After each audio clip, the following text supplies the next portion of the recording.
Looks like we got to do this again because apparently Rachel Mckinnon, who is a trans cyclist, has won yet another competition. What, as you understand it, is their problem with you competing? I'm legally and medically female, but the people who oppose... Stop. She's legally and medically female. Does not mean she's biologically female. She's still biologically male. Okay. Oh, see? She's very careful. Thank you. Okay. Medically just means that on your paperwork it says... Okay. But the people who oppose my existence still want to think of me as male. Think of me as male. A transgender man is a female who identifies as a man. Yeah. Okay? A transgender woman is a male who identifies as a woman. You have to understand the difference between sex and gender. Gender is a spectrum, okay? People show traits of femininity, androgynous. That's in regards more towards characteristic behaviors. Sex is a matter of biology, and it's about your gonads, it's about your chromosomes. These are things that are generally immutable, meaning you cannot change them. That means that a male, no matter how much they transition, will never become a female. You can't change your chromosomes, you can't change your internal organs. A lot of this stuff aren't mutable. Your femaleness, okay, the fact that you're a female isn't based off of any paper or what a legal person says. It's based off your biology. Right. You can say you're a female all you want. Ladies, if you went on a date with a dude and he said he was 6'3" and you show up and he's 5'2", and you'd be like, you're not 6'3" like you said. Well, and he's like, well, my paperwork... My paperwork says 6'3". It's a matter of biology. It doesn't matter what the paperwork says. The reality is still the reality. And so there's this stereotype that men are always stronger than women. And so if you think of trans women as men, then you think there's an unfair advantage. Again, very careful with the language. There's this idea that all men are stronger than women. Nobody has said that. No, again, if I get in the ring with Ronda Rousey, she's going to have her way with my butt. She will. She's going to tear into my butt. She is. She's going to do what? She's going to tear into my butt. Oh, why did you do that? Because she can. Because she's stronger than me. Because she can. What's she going to have? Ronda Rousey about to get rowdy up in my butt. Why are you so happy about that? Some niggas are rowdy. I'm Ronda.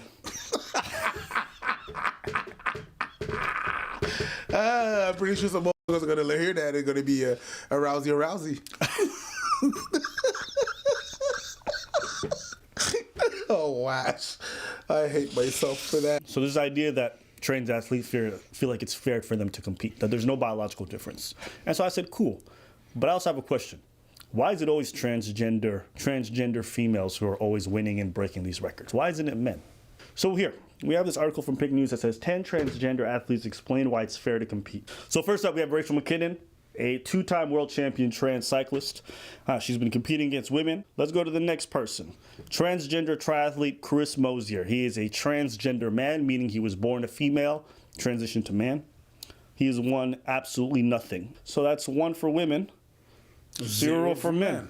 Transgender fighter, MMA fighter Fallon Fox, who has a record of 6-1, including most of the wins by TKO, knockouts in the first round. On the other side, we have a transgender man, meaning born a female, transitioned to man, Pat Manuel, who made history in 2008 when he became the first transgender man to professionally box.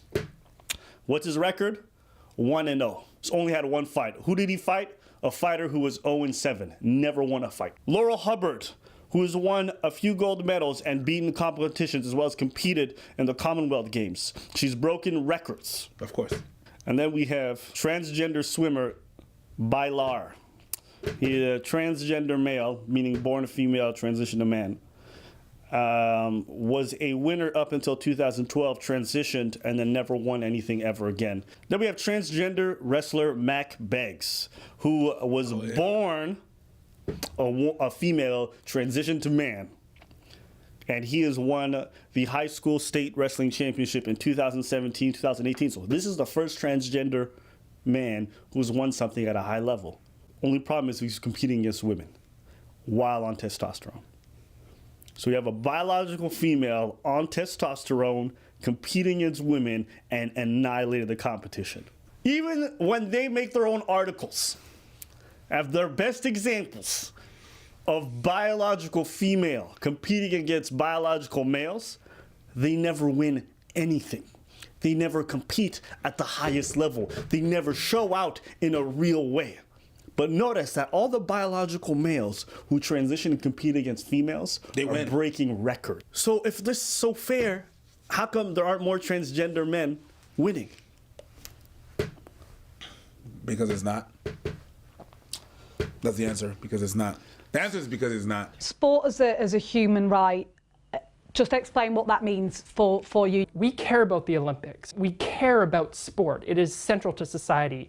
So if you want to say, well, I believe you're a woman for all of society except this massive central part that is sport, then that's not fair. So fairness is the inclusion of trans women. Is it fair when someone who has a crazy physiological and biological advantage gets into a UFC ring and cracks the skull of a biologically female, not because the male is more talented, but because the male is stronger, faster, and better built for fighting sports? Ask any athlete if they want to compete against males, and they'll all tell you no. It's not because they don't work hard enough, because I would never insult female athletes that way. It's because they understand that there is a biological difference between them and their male counterparts. So when you sit there and you say it's unfair to me to not let me, I'm like, no, it is unfair to let you participate in that sport. Do you think you'd have been a world champion cyclist if you hadn't transitioned? I don't think I am a world champion because I'm a trans woman. I put in the work. Who are you talking to? Who are you talking to? This woman asked you a simple question and you going off left and right. Who are you talking to?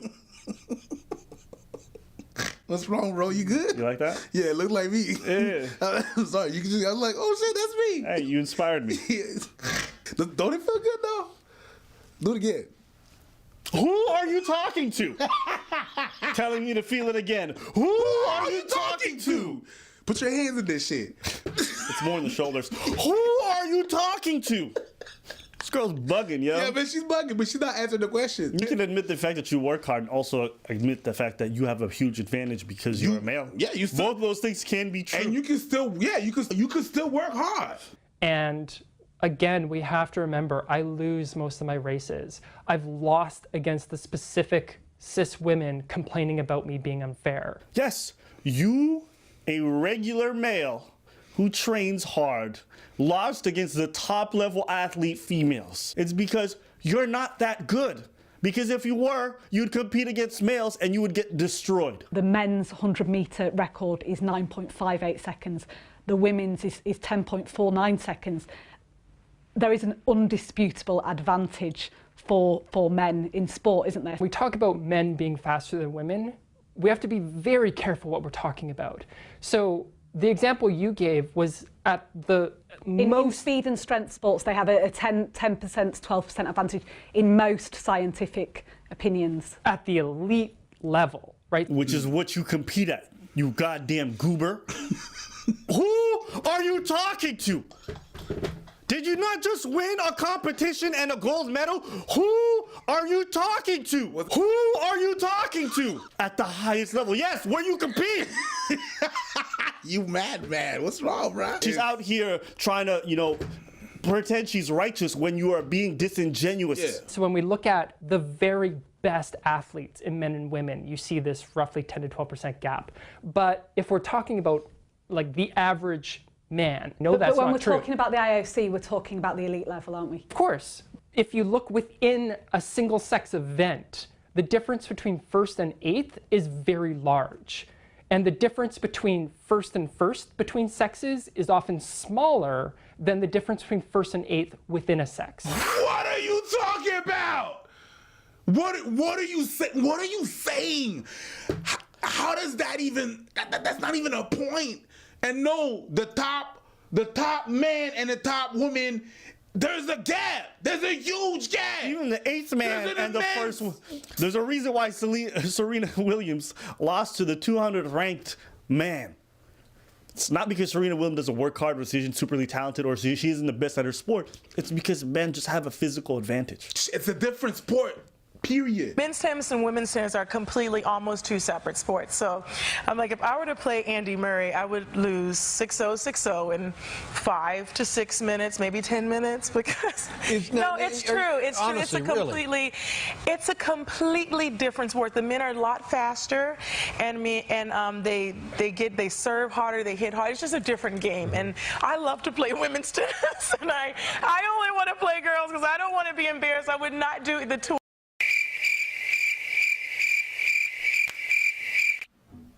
So by that logic, would you not have male or female categories whatsoever? Ooh, bitch, you guessed it. You was right. I think that's a great question. I think that's a different question. I think that's Who are you talking to? That's a different question. Answer it. So I think it's not fair to trans people to say, well, in order to fix whether to include you in sport, let's just radically shift how we do sport. Isn't that what you try to do by competing in it? That's what you're doing right now. Allowing you to compete is radically changing the sport. But you don't want to do that because it's not fair to you now. Ooh, okay. Boo-boo, honey, chicken, cherry, chow, honey, bunny, bunch with a cherry on top. No, boo-boo. No, honey, bunny. That's where you got me fucked up. It's really some selfish shit about you. Don't give a shit about the sport. Don't give a shit about women. You don't give a shit about men. You just give a shit about you. And you winning. That's what you give a shit about. This study by the Swedish university, the Karolinska Institute, which I know you've read closely, it does say that there's very limited change in thigh strength 12 months after transitioning and taking testosterone suppressants. Thigh strength, as you know more than anyone else, obviously a huge thing, particularly in sport, but particularly in track cycling. Do you accept that there may still be an advantage? Is it possible? Yes.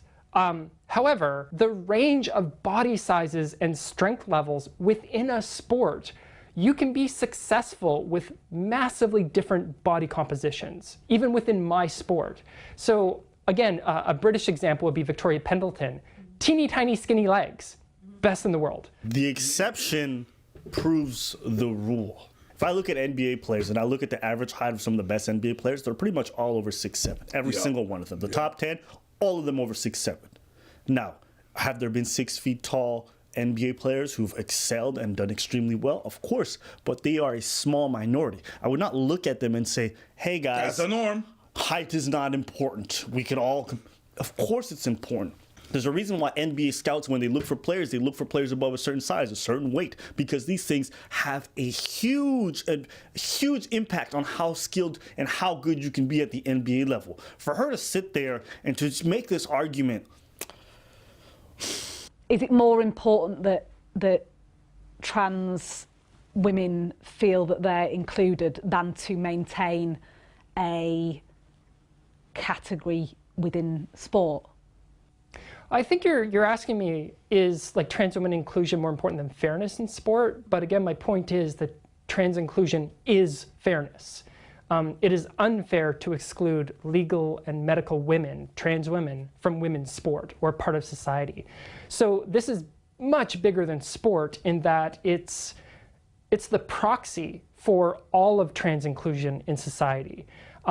Talk of bathrooms has shifted into sport by people who don't care about sport. So I think it's clear that this issue is bigger. So look, when they talk about fairness, they talk about all this stuff. I'm like, yo, you guys can say whatever you want. What you guys are doing is you're destroying women's sports. That's essentially what you're doing. You're allowing males to infiltrate a place predominantly occupied by females, right? And the whole point of having female sports is to allow them a chance to shine on the big stage. And now you're going to rob them of that by allowing these people who know they have an unfair advantage to compete against them. This is trash. It's garbage. And when I said this in the other video, I was called transphobic. Apparently, it's somehow bigoted or it's hateful to say, hey, I want you to play on an evil playing field. Well, Abba, you're a bigot. Sure. You know, if I don't want to see a male compete against a female in a boxing competition, maybe I'm bigoted. But you go look at the person whose skull's broken in and you tell her that's fair. That was fair. In the name of wokeness. Amen. Amen. Amen. I kill my own self. Bruv, you know what? When the athletes who actually compete in these areas don't want the changes that you're imposing, maybe you recognize that you as a normal person may have the wrong opinion on this topic. And look, if you guys do know any examples of transgender men who are winning at the highest level, Killing it. please, by all means, inbox me. Prove me wrong. That's all I got for today. Leave your comments below.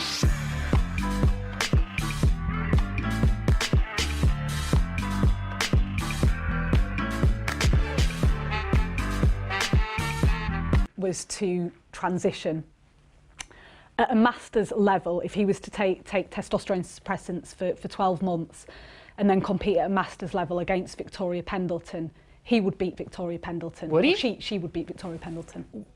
Would Chris? We don't actually know that. Again, we are making this massive assumption. But I also, think that's a fair assumption to make. I don't. You? No, we haven't seen this in the rest of sport. So again, trans women have been allowed to openly compete since 2004, since the 2004 Olympics. Since the 2016 Olympics, you didn't require genital surgery, and we didn't see a single trans person. So it was already the case that an unscrupulous country could have taken someone like Chris Hoy and met the testosterone policy, gave him a passport for female, and said, off you go to Rio. Didn't happen. The reason why they didn't do that is because they have values and morals and they recognize it's unfair. So even the most unscrupulous country looks at your behavior and says, I would never emulate that. This isn't a point for you. It just proves how trash you are.